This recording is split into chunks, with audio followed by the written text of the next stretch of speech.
If you're looking to dive into adult graphic novels or webcomics and you're just not sure where to start, I have 3 recommendations for you. All 3 of my recommendations were originally started with being online as a webcomic or as a graphic novel, and then eventually was turned into a book. So you are able to still read these online, but there are copies of them that you could probably get at the library, or you can buy your own copy as well. All right, here are the 3 I have for you. Number 1 is Nimona by N.D. Stevenson. This story is about Lord Blackheart, who is a supervillain, and he has a sidekick named Nimona. Together, their mission is to prove to the kingdom that Sir Goldenloin and his buddies at the Institution of Law Enforcement and Heroics aren't the heroes that everyone thinks they are. Lord Blackheart is the villain with the vendetta, and Nimona is an impulsive young shapeshifter. But as small acts of mischief turn into a vicious battle, Blackheart realizes that Nimona's powers are not only mysterious but dangerous. And due to her wildness and unpredictability, there might be more danger than he wants to believe. Number 2, Lore Olympus by Rachel Smythe.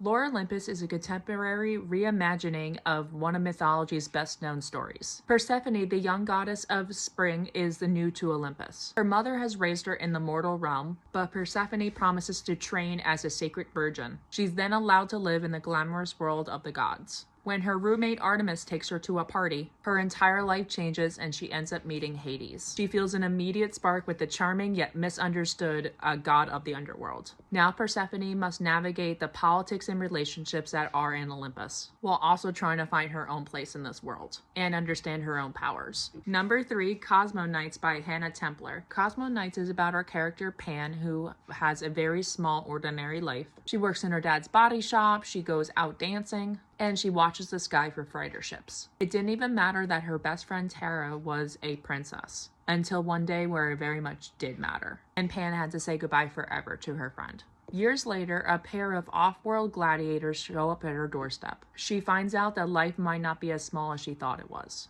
On the run and off the galactic grid, Pan discovers the astonishing secrets of her neo-medieval world, and the possibility of burning it all down. For this ragtag band of space gays, liberation means beating the patriarchy at its own game. And those are my 3 recommendations for you. Happy reading, and I'll see you next time.